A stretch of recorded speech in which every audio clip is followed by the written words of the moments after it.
Eu sou Cláudia Negreiros, trabalho com desenvolvimento de lideranças dentro das organizações e agora de forma mais expressiva trabalhando com o método DRE emocional. E é sobre isso que viemos falar aqui hoje. Bom, a minha carreira, ela teve um episódio que mudou toda a minha perspectiva de futuro, que na verdade eu não tinha muito claro como que seria a minha carreira. Na época eu tinha 20 anos de idade e trabalhava como telefonista em uma empresa.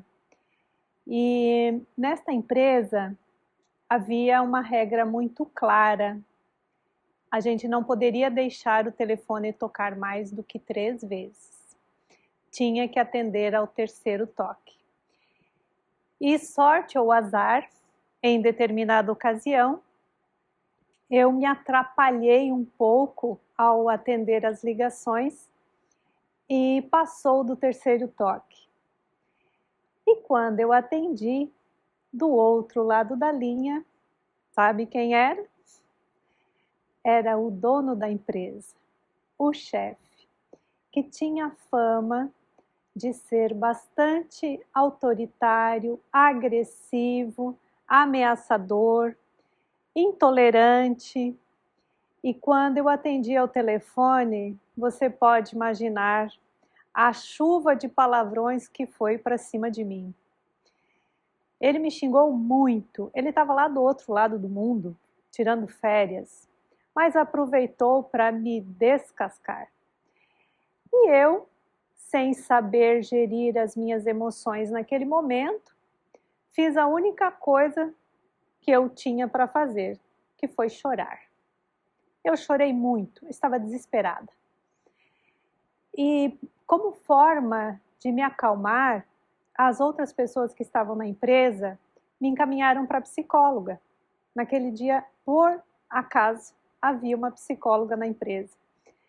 E aí ela conversou comigo, fez eu compreender o outro lado, o lado dele, me deixou falar, me deixou expressar o que eu estava sentindo.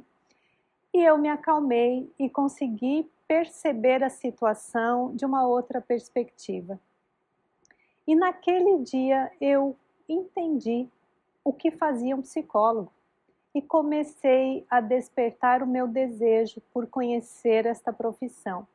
E foi exatamente nesse dia que eu decidi que iria me preparar durante toda a minha vida, tudo o que tivesse ao meu alcance, para que eu pudesse contribuir para que as lideranças pudessem fazer uma gestão mais humanizada da sua equipe e nenhuma outra garota precisasse passar pelo que eu passei naquele dia.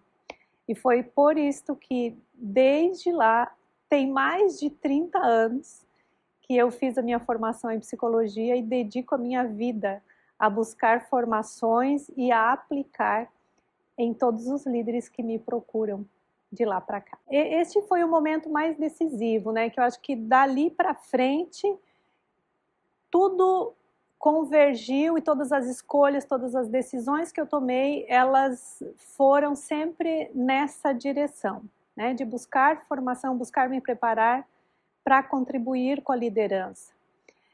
Mas quando a gente sai da faculdade, você sai com um leque de possibilidades e eu também fui me experimentando em várias áreas. Eu trabalhei em maternidade, trabalhei em gestão de pessoas dentro do RH e aí eu fui vendo a parte que eu não gostava.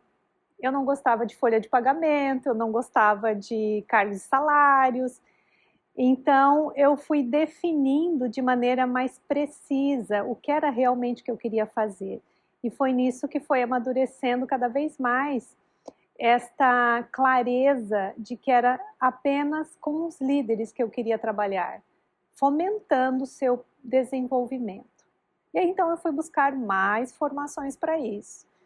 Fiz formações em dinâmica dos grupos, busquei pós-graduação em gestão de pessoas, busquei pós-graduação em neurociência do comportamento, mindfulness, psicologia positiva, gestão das emoções e coaching. e por aí vai, tudo sempre voltado para lideranças. Uma pessoa que me influenciou muito foi logo que eu saí do RH e comecei a galgar a minha formação em coaching. E eu conheci o José Roberto Marques, que é o fundador do Instituto Brasileiro de Coaching. Na época que eu o conheci, ele estava começando também a dar formações em coaching, né? O que a gente começou a chamar de coaching. E ele viu em mim uma capacidade que eu até então não percebia.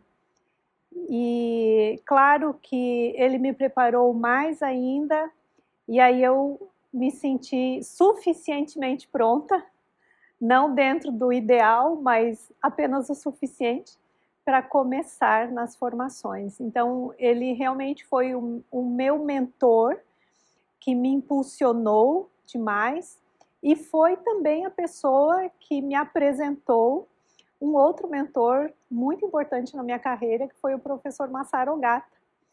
Ele é o fundador do IFT, Instituto de Formação de Treinadores, onde eu aprendi muito com ele em São Paulo e aqui também em Florianópolis, e fui staff dele, então foi uma vivência incrível para enfrentar situações delicadas em treinamento. Bom, eu trabalho muito com o desenvolvimento de líderes individualmente, por meio de mentoria, de coaching, e trabalho também com grupos maiores, no formato de coaching grupo, ou treinamentos, ou palestras, workshops e tal.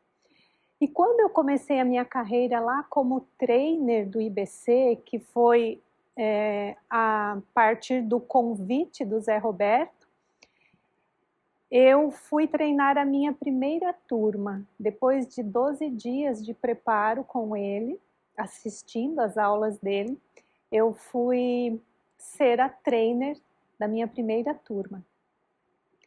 E essa turma, ela tinha cerca de 50 pessoas, e era em Goiânia. Então o desafio era maior, porque era o ambiente do Zé Roberto, né? Era onde as pessoas estavam acostumadas que ele seria o trainer. Então isso já foi uma decepção para a turma, quando chegou uma pessoa que eles não conheciam e não era o Zé. E então já começou uma resistência na turma, e eu bastante perdida, porque era minha primeira turma, não sabia direito como conduzir.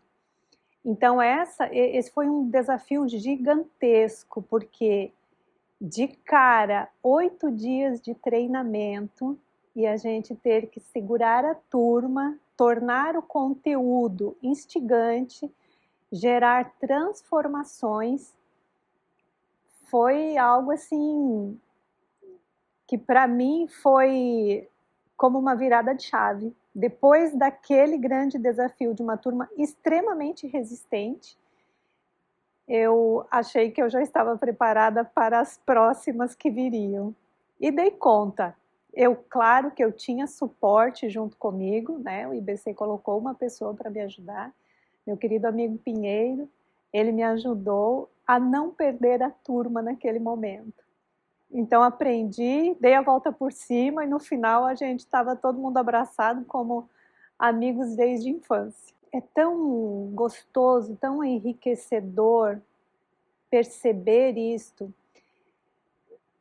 Eu realmente, cada dia, eu confirmo que eu fiz a escolha certa.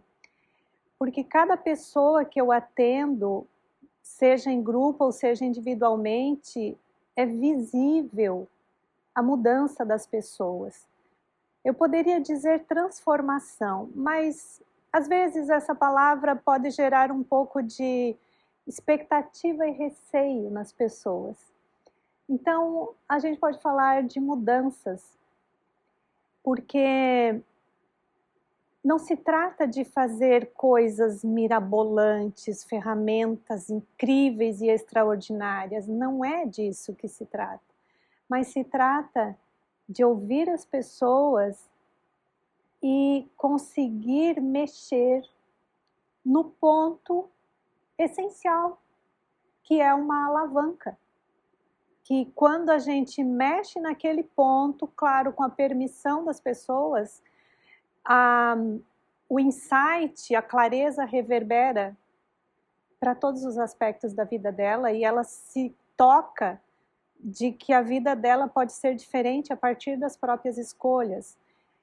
Eu gosto de falar para o cliente que ele consegue ter uma ampliação de consciência. E é exatamente isso, eles meio que ficam assim estarrecidos, chocados, porque às vezes a coisa é simples demais para eles compreenderem o quanto que aquilo é grandioso. Que por meio de conversas, por meio de ferramentas, por meio de falas, perguntas, eles tiram as vendas e aí fazem as conexões e percebem que está tudo ali na frente deles. Só precisava perceber que era possível mudar. Olha, já é uma trajetória de mais de 27 anos até aqui e eu me sinto cada vez mais apaixonada por esta área. Eu tenho um sério problema que eu nunca estou satisfeita. Eu sempre acho que eu posso melhorar mais, então eu vivo inventando coisas e me capacitando cada vez mais, né? Ano passado eu já fui estudar nos Estados Unidos e eu estou sempre buscando e sempre achando que não é o suficiente, mas é algo muito prazeroso. Este meu canal, eu já tenho há muitos anos, e eu falava muito de coaching nesse canal, ele era muito direcionado para profissionais coaches, mas agora é uma nova fase. E eu tenho tanto conteúdo novo, tanta experiência, que eu resolvi trazer isso para este canal, para que esse conteúdo possa chegar a mais pessoas, porque como é um conteúdo acessível para todo mundo, por que não compartilhar aquilo que a gente já tem, que a gente sabe, que eu sou uma privilegiada, né, por poder ter isso, e me sinto no compromisso de compartilhar isto com mais pessoas. Então é neste movimento que vem essa reativação do canal, para que a gente possa distribuir mais conteúdo, especialmente sobre gestão emocional para a liderança, daqui para frente. E aí é onde eu convido cada um que está aí me ouvindo a seguir a gente aqui no canal, deixar os seus comentários, mostrar as suas curiosidades, o que você deseja saber mais sobre as emoções, sobre gestão emocional, sobre liderança, e nós vamos explorar tudo isso aqui no canal daqui para frente.